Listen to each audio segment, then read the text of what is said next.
Hello guys, welcome back to our channel. कैसे हो आप सब लोग? आई होप आप सब लोग अच्छे होंगे और हम भी एकदम बढ़िया है। तो आज थोड़ी ठंड बहुत ज़्यादा है और मैं आया हूँ यहाँ पे गार्डन में, हमारे नज़दीक में ही है। तो सोचा कि भाई आज वहाँ पे जाके व्लॉग बनाते हैं और जो भी स्टूडेंट या फिर डिपेंडेंट यूके में आने वाले हैं उन लोगों के लिए ही व्लॉग कि भाई इमिग्रेशन में क्या क्या क्वेश्चन पूछते हैं, तो उसके क्वेश्चन के साथ उसका आंसर भी मैं आज आपको दूंगा। क्योंकि इंस्टाग्राम पे मुझे बहुत सारे मैसेज आए थे कि भाई अभी इमिग्रेशन में थोड़ा क्या पे सिचुएशन है, बहुत ही थोड़ा डिफ़िकल्ट किया है, लेकिन उस डिफ़िकल्टी का भी मेरे पास एक सॉल्यूशन है। वो ट्रिक मैं आप लोगों को इस वीडियो में बताऊंगा। तो प्लीज़ ये वीडियो एंड तक ज़रूर देखना। और अगर आप लोगों ने ये चैनल सब्सक्राइब नहीं किया है तो प्लीज़ जल्दी से जाके सब्सक्राइब कर दो, शेयर करो और कमेंट करो।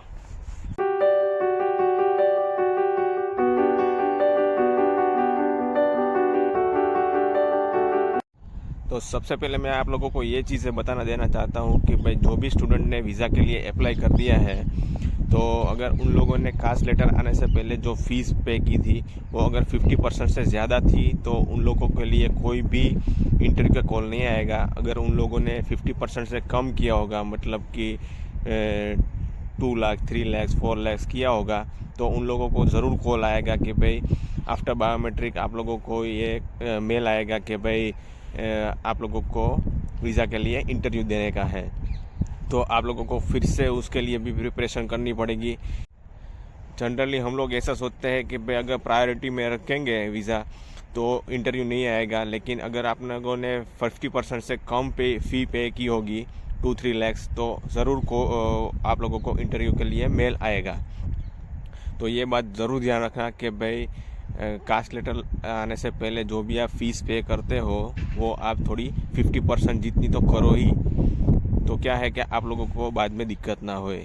मेरे एक फ्रेंड्स है, उन लोगों का एक्सपीरियंस है कि भाई उन लोगों ने ऐसा किया था, तो उन लोगों ने 2-3 लाख की फ़ीस पे की थी, तो उन लोगों को इंटरव्यू के लिए कॉल आया था कि भाई आफ्टर बायोमेट्रिक आप लोगों को इंटरव्यू देना पड़ेगा। तो अभी आते हैं मेन टॉपिक पे कि भाई यहाँ पे लैंड हो जाओगे, उसके बाद इमिग्रेशन में क्या क्या क्वेश्चन पूछेंगे। तो स्टूडेंट हो गए उसको भी डिफरेंट क्वेश्चन हो गए और डिपेंडेंट हो गए उसको भी डिफरेंट क्वेश्चन हो गए, लेकिन थोड़ी सिमिलरिटी होगी कि भाई कुछ कुछ क्वेश्चन है वो दोनों में सेम हो गए।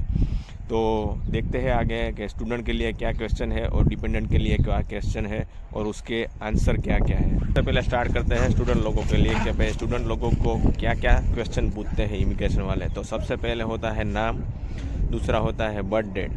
बर्थ डेट तो आप लोग जब बायोमेट्रिक दोगे तभी आप लोगों को बर्थ डेट हर बार पूछेंगे कि भाई आपकी बर्थ डेट क्या है।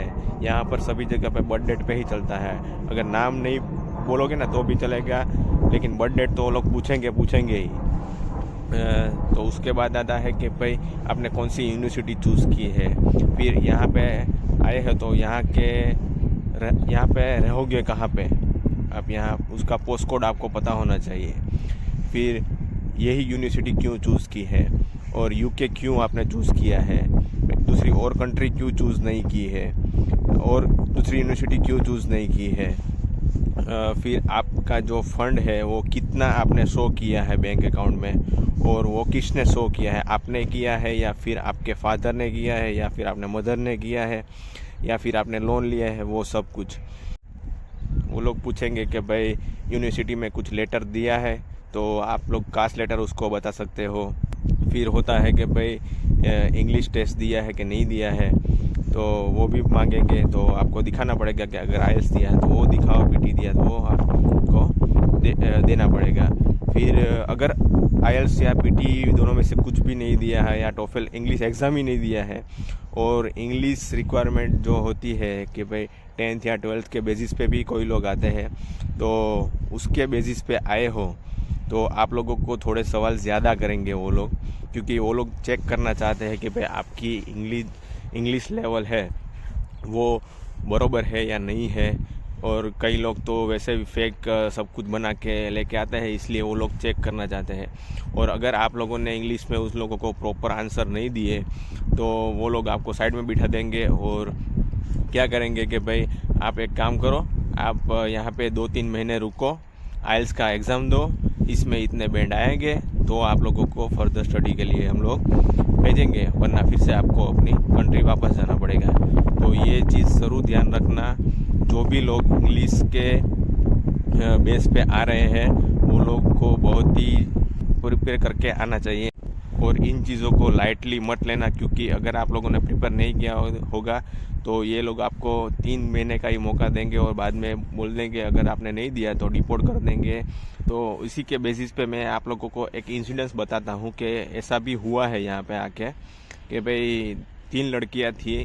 तो क्या हुआ कि भाई 2 लड़की है वो इंग्लिश के बेस पे ऊपर आई थी, तो उन दोनों को बोल दिया कि भाई आप आइल्स का एग्ज़ाम दे दो और इतने बैंड आएंगे तो आप लोग को यहाँ पे रहने का, वरना आप लोग अपनी कंट्री अभी भी वापस जा सकते हो, ऐसा नहीं है।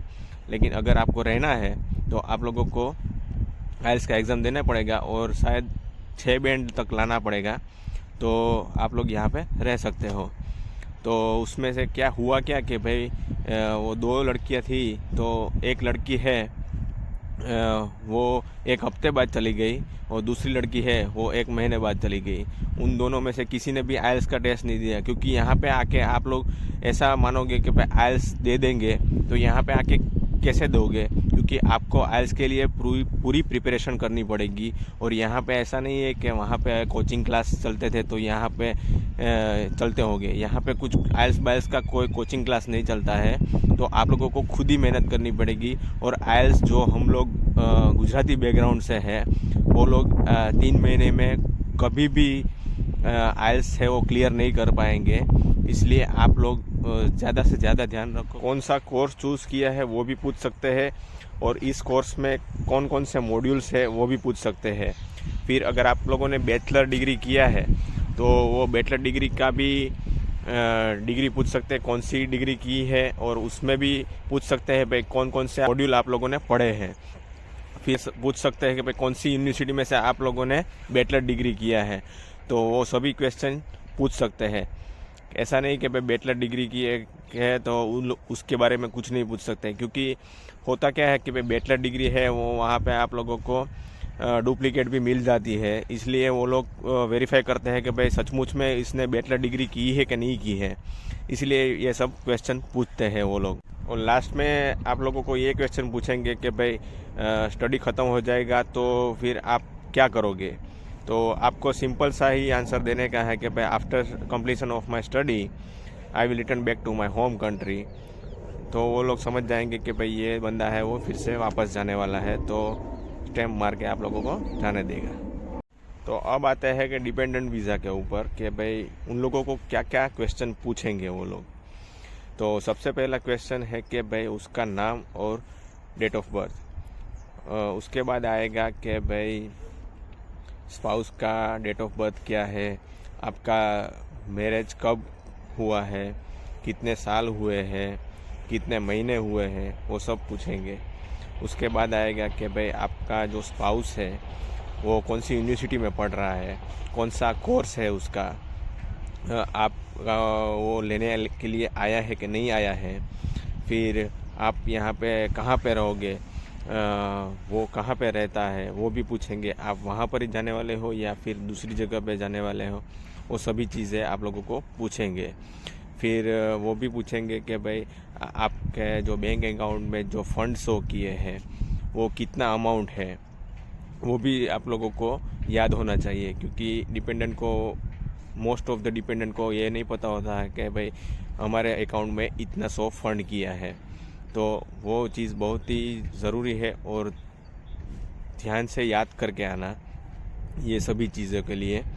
और जहाँ पे जाने वाले हो उसका पोस्ट कोड तो ज़रूर याद करके लाना, क्योंकि अगर ऐसा पूछेंगे कि भाई अगर आपका हस्बैंड है या फिर वाइफ है वो आपको लेने के लिए नहीं आए तो आप कहाँ पे जाओगे, क्योंकि आपको तो पता ही नहीं है कि आपको कहाँ जाने का है।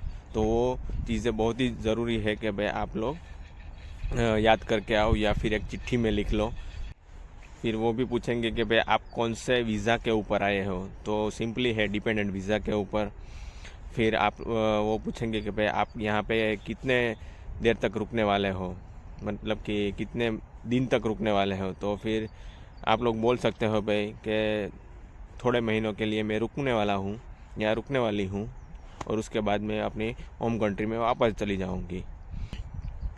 तो आपको ऐसा भी पूछ सकते हैं वो कि भाई आपने रिटर्न टिकट है वो बुक कर दी है, तो प्लीज़ मुझे बताओ और दिखाओ कि भाई बुक कर दी है। तो हम लोग सिंपली बोल सकते हैं कि भाई अभी बुक टिकट नहीं किया है, जल्दी में बुक करने वाली हूँ।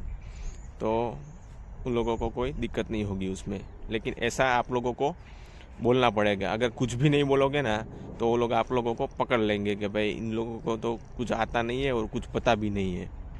तो ये सब चीज़ें ध्यान में।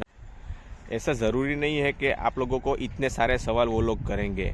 ये तो एक हिंट है कि भाई आपको इतने सारे सवाल में से कोई भी सवाल वो लोग कर सकते हैं, लेकिन आप लोगों को ये सब कुछ प्रिपेयर करके आना पड़ेगा, क्योंकि वो चीज़ है वो डिपेंड करती है इमिग्रेशन ऑफिसर के ऊपर। अगर उसका मूड अच्छा रहा तो आप लोगों को सिर्फ नेम और बर्थ डेट पूछेंगे और उसके बाद सीधा स्टैम्प मार देंगे, और अगर उसका मूड बहुत ही ख़राब रहा तो आगे सवाल ही सवाल करते रहेंगे। कभी कभार तो आधे घंटे तक एक बंदे को लोग सवाल करते हैं। तो अगर कुछ भी डाउट हो आप लोगों को इमिग्रेशन में क्वेश्चन आंसर के बारे में, तो आप लोग प्लीज़ मुझे इंस्टाग्राम पे डीएम कर सकते हो। मेरा इंस्टाग्राम आईडी है वो मैं डिस्क्रिप्शन बॉक्स में डाल दूँगा, तो वहाँ पे जाके आप लोग मुझे मैसेज कर सकते हो। तो मैंने स्टार्टिंग में बताया था कि भाई मैं एक आप लोगों को ट्रिप बताऊंगा कि भाई इमिग्रेशन में आप लोगों को ज़्यादा सवाल नहीं पूछेंगे। तो उसके लिए पहले 2-3 सवाल जो भी आप लोगों को पूछेंगे ना, वो आप लोगों को कॉन्फिडेंस से आंसर देने का है। अगर आप लोगों ने कॉन्फिडेंस से आंसर नहीं दिया ना तो उन लोगों को पता चल जाता है कि भाई इसको थोड़ा है ना इंग्लिश में झिझक है, इसलिए वो इतनी जल्दी से या फिर फुल कॉन्फिडेंस से आंसर नहीं दे पा रहा है। तो क्या है कि भाई आप ऐसे प्रिपेयर करो कि भाई आपको जो भी सवाल पूछे ना वो आप लोग कॉन्फिडेंस में बोलो और शॉर्ट आंसर में बोलो, ताकि आपका कॉन्फिडेंस है वो भी ब्रेक ना होए। तो प्लीज़ इस वीडियो को लाइक करो, शेयर करो और कमेंट करो, और जो भी लोग यूके में आ रहे हैं स्टूडेंट या डिपेंडेंट, उन लोगों को शेयर करो ताकि सभी लोगों के पास ये वीडियो पहुँचे और उन लोगों को कोई दिक्कत ना आए। तो मिलते हैं अगला वीडियो में, तब तक के लिए बाय बाय।